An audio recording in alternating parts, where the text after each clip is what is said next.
hammer down only what you need to. You don't have to hammer down every nail.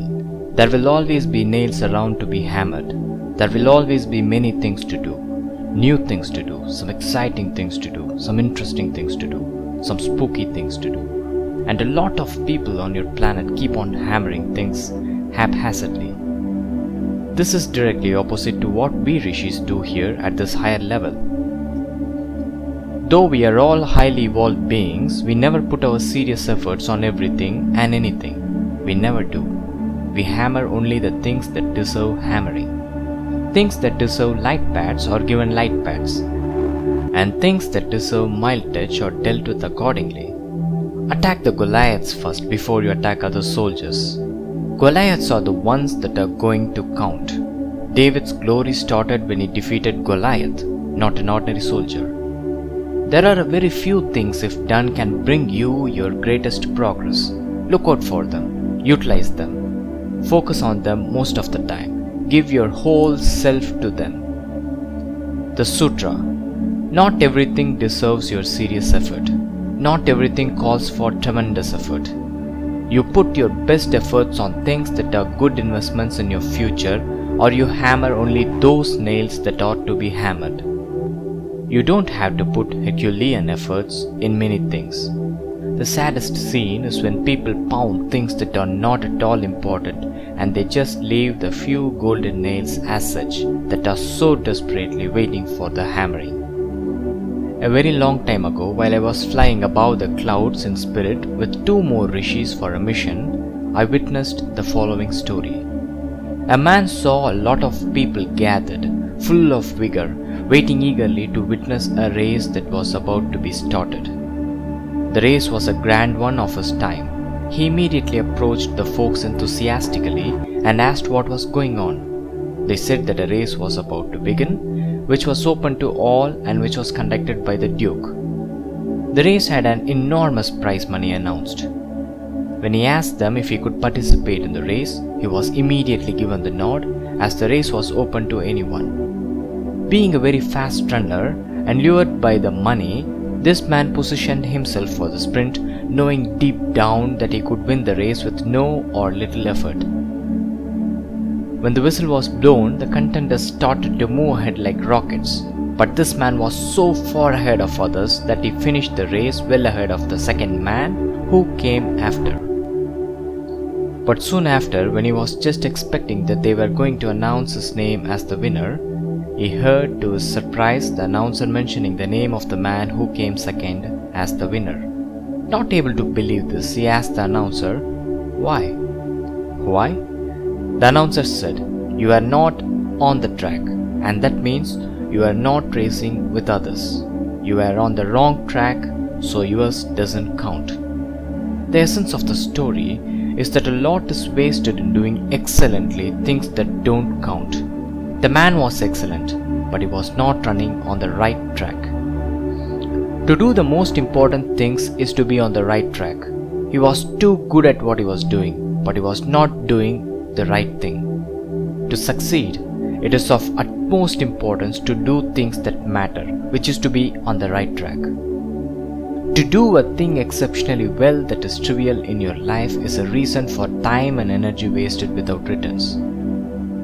People start to get fast results when they focus most on the most important items in their life, and on a more specific level, on the most important elements in a project or task. You get super results when you start to hammer down the golden nails. It's always very tempting to do many things, and in the process one forgets to see if all these things are important in the light of their primary purpose in life, which is progress and betterment in various forms. If something hampers your forward march or even take you backwards, and which you have been pounding so hard, identify that as a wrong nail. Stop hammering it. It doesn't deserve your hard effort. This could even be a bad habit that is so tempting and has kept you slave for a long time. Hammering takes energy, and why put your resource of time and energy on it if you are not doing the most important tasks? Worse yet is when what you hammer is taking you backward. Even a busiest and most successful person on your planet who does numerous things in a day cannot hammer all the things that he or she has on the table.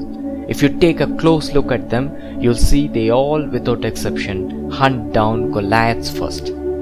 Other less important things are either deputed or done at a lesser degree than what can be called hammering, the real serious effort approach. Typically, people who are super success know which nails are the golden ones. They identify the most important tasks or steps first and always. They're always good at this.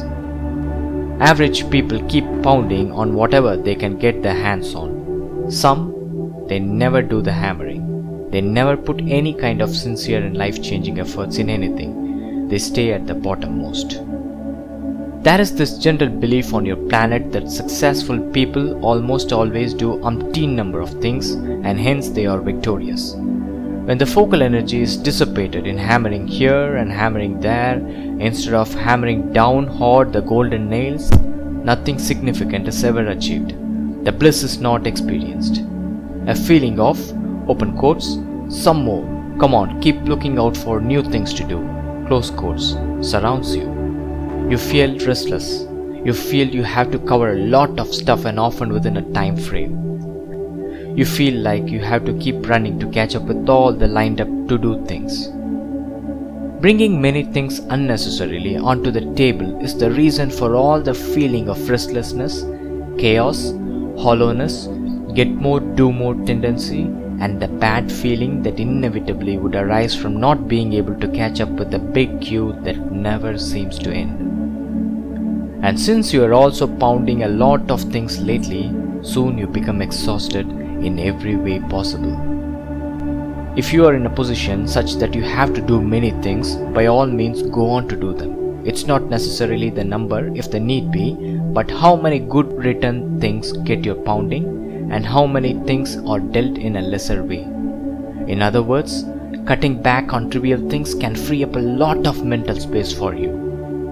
Going for a movie to renew and refresh your mind is not a trivial thing, since you get a good return for the action in the form of a rejuvenated mind. But the secret is identifying the golden nails and put your hammering skills on them. Let those tasks, activities, important trips, that crucial email you need to send, that hearty greeting and hug with your spouse, that little encouragement your child longingly awaits from you, that refreshment time at the hotel, all receive your serious attention. That's why they say life is easy, but we make it complicated. The effort part in life will never drain your energy, but the focus on many things part will. Deprive your habits that have been pulling you down. Never again hammer them. They don't deserve it. Many golden nails are still waiting to be hammered because of fear. Let that fear that has kept you a slave die a lonely death from your courageous step. Let it know that you don't put your serious thinking on it anymore, which is a form of hammering down. That fear has managed to live because of your thinking, not anymore. So it is. Number 1. Doing excellently things that don't matter, like that man who participated in that race. He was not on the track that mattered for his success. Number 2. Spending a lot of time on trivial things. Number 3. Doing things that do matter in a frivolous way. Important things need serious efforts. They need hammering. Number 4. Not doing as much as one must the things that produce the best returns. How much time one spends in a day on those few all-important things. Hammer only the golden nails.